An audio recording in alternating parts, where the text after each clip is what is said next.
Who run Barter Town? You know who.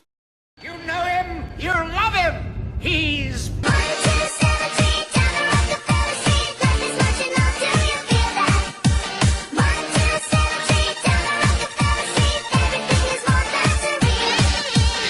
So, the other day, I had seen an ad that said He-Man was on Amazon Prime.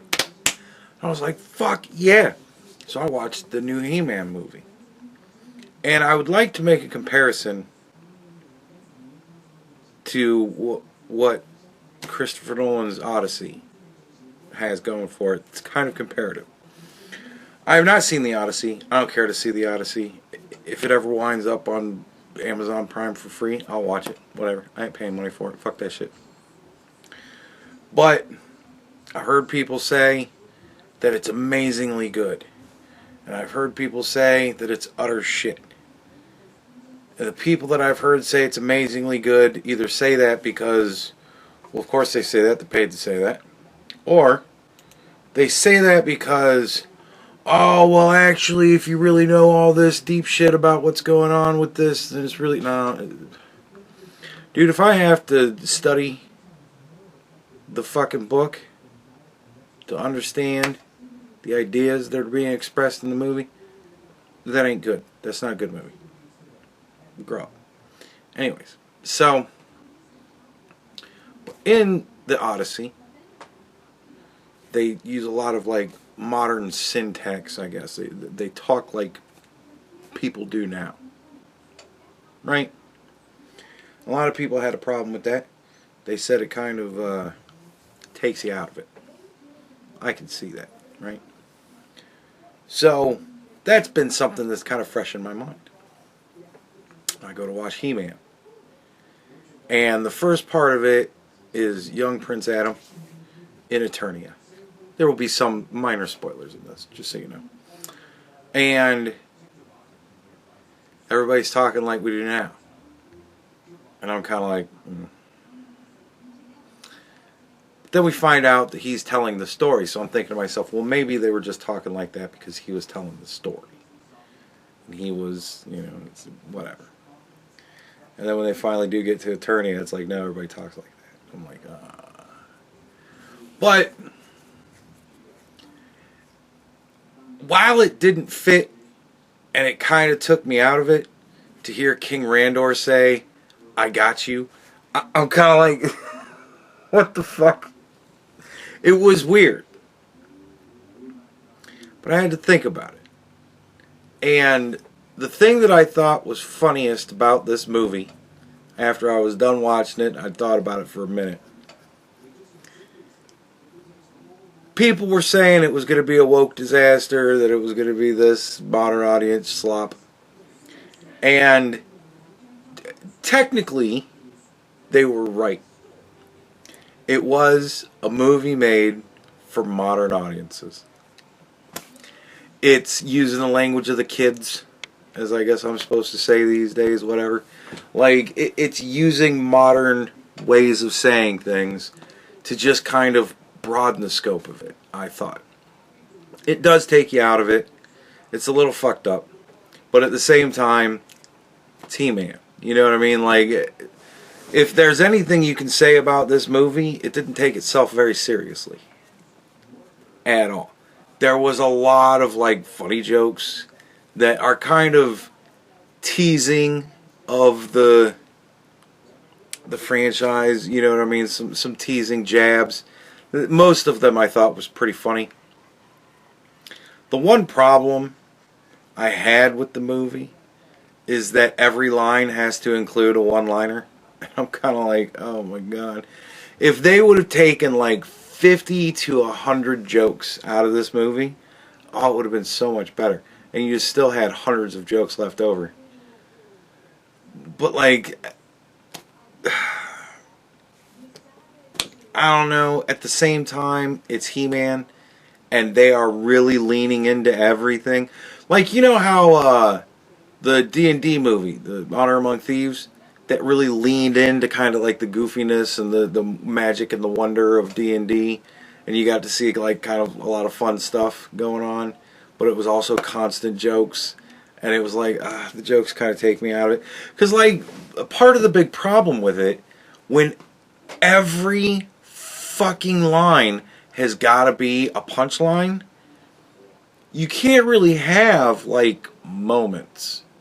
You can't really do emotional moments when everybody's just fucking around.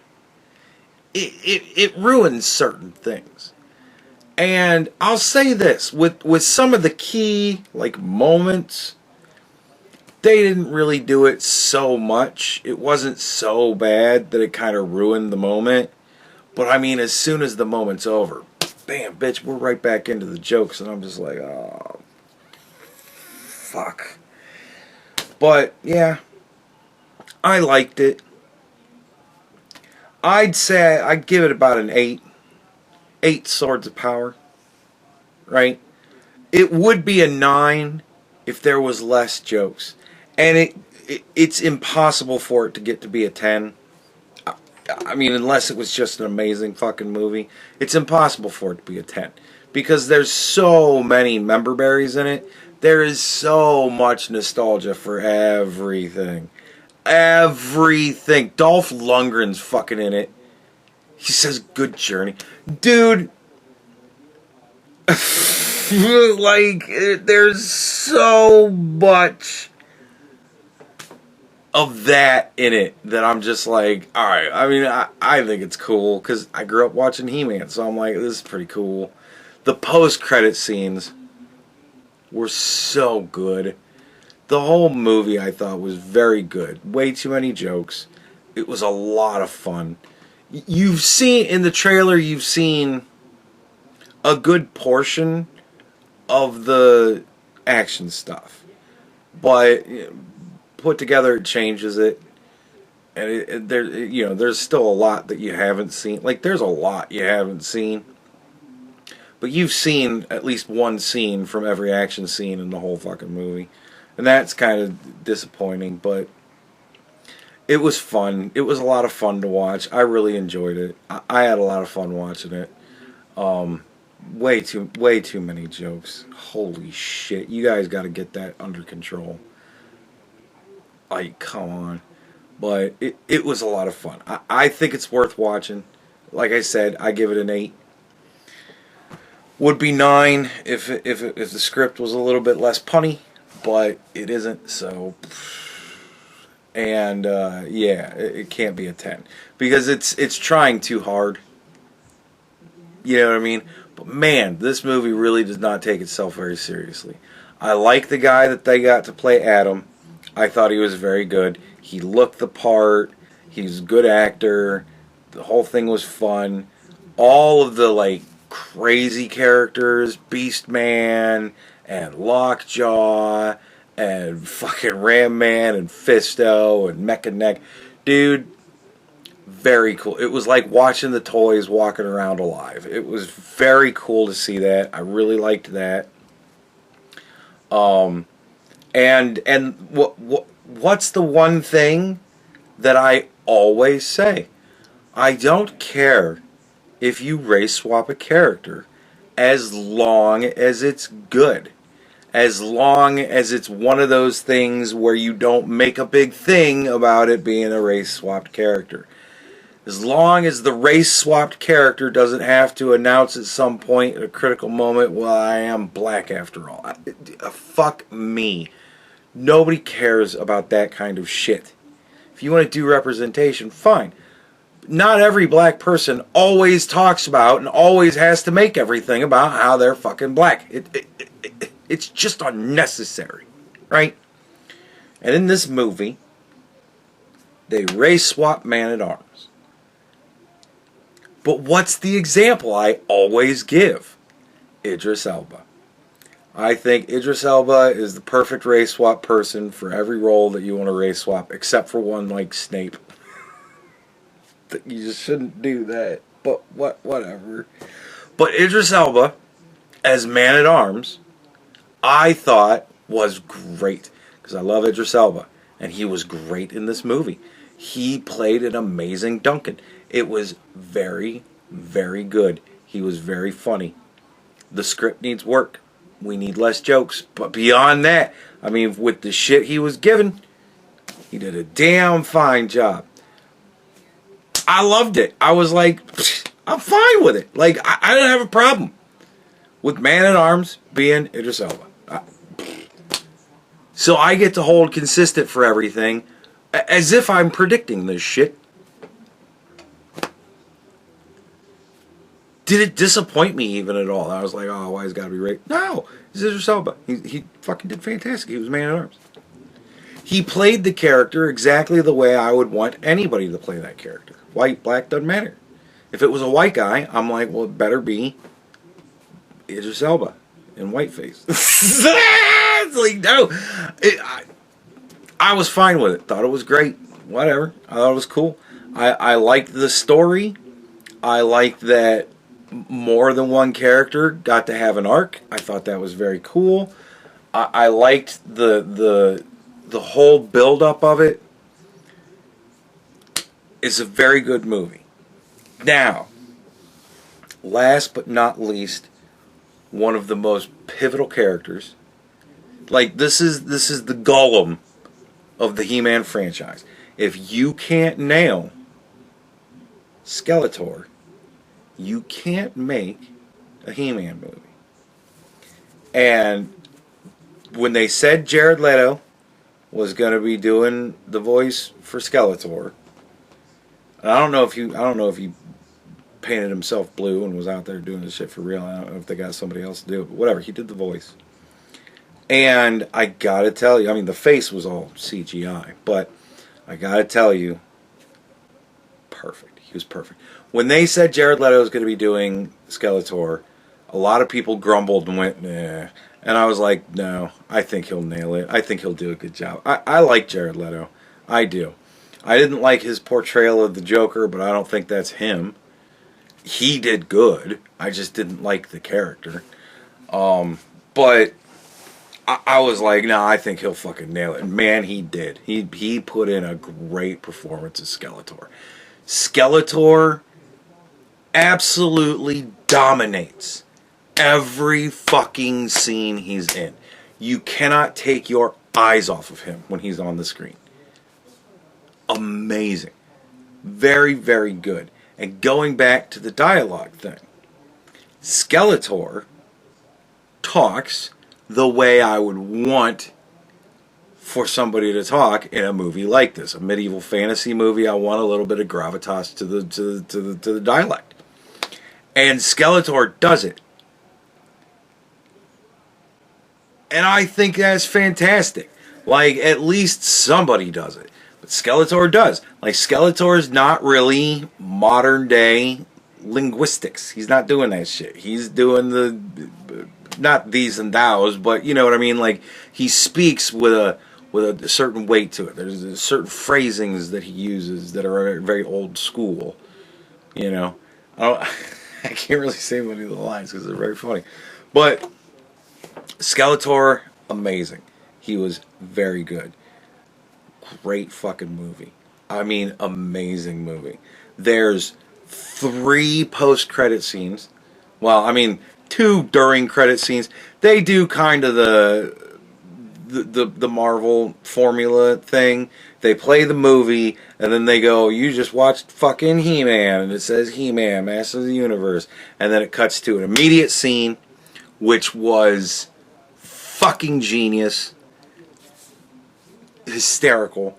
And then, of course, we get the cool graphic credits, and that goes for a little while, and then we get another scene which was very good, and then of course the credits will go until they finish, and then we get one more scene. At least that's what I saw. If there's other hidden in there, but yeah, very good. I really liked the He-Man movie. I think it's fantastic. Again, problems with the script. But I think that's just something we're going to have to fucking suffer with until they figure it the fuck out. I don't know. But whoever it was that made... Like, you could tell the people that made that movie really loved He-Man. I mean, granted, they're doing a thing where it's constant jokes. But beyond that, the script was fucking banging. Like I said, man, this thing's an 8. It would be a 9 in my opinion with a lot less jokes. That's all it needs. It doesn't need anything else. It doesn't need a better storyline. It's got a great storyline. Doesn't need better casting. Doesn't need better actors. Doesn't need better acting. Doesn't need better scenes, better costumes. Everything else is fucking spot on. It's just the degree of jokes that they had to horseshoe in every fuck second drove me insane. But beyond that, like I said, 9. Only because it can't be a 10. You've tugged at my heartstrings too much with everything, so I can't give you a 10 no matter what. But definitely a 9 with less jokes. Really good movie. Really good movie. I was going somewhere with something.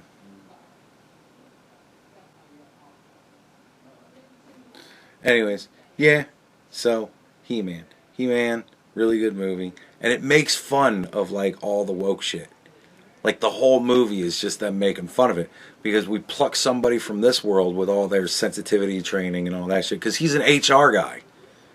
He-Man's a fucking HR guy in our world.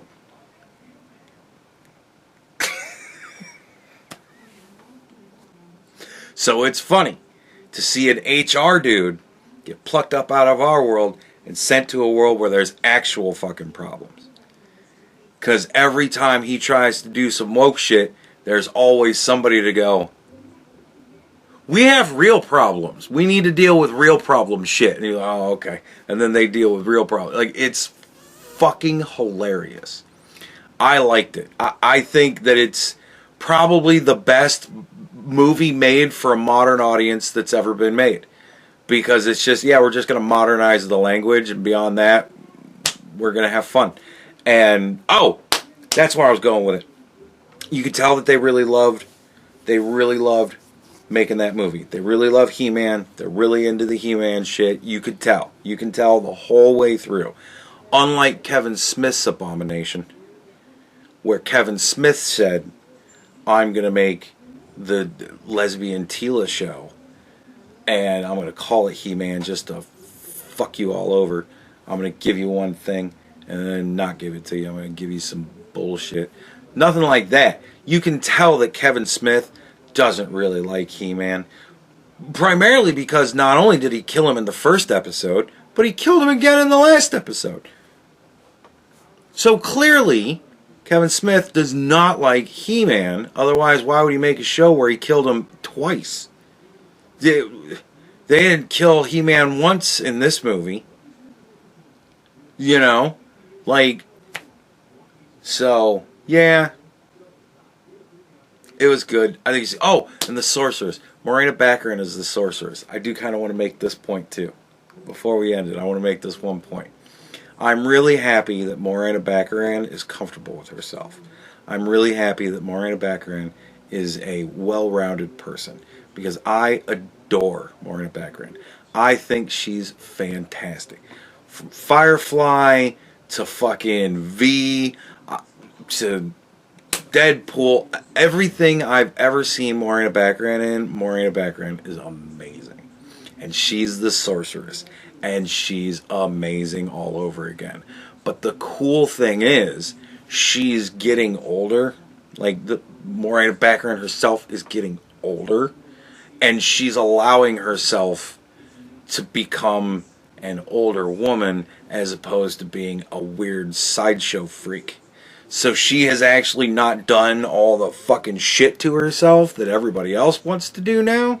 So she actually looks really good as the sorceress because she's good. She looks like she's got a little bit of age to her. She looks like she's got some wisdom. She's still very young looking. It's just she's getting lines. Like, that's it. That's all. Just some lines here and there. And they give her a little bit of character. I honestly think it makes her look even better now. Because it's like, wow, you're not a fucking lunatic. I can tell just by looking at you that you can deal with life. Like, I thought that when I saw her and I was kind of like, oh, she's actually, like Scarlett Johansson's another one. She's allowing herself to age naturally too. I think it's fantastic. I think more ladies need to do that. And I think far less ladies in their 20s need to be pumping all that shit in their face so that they look like old ladies in their 50s.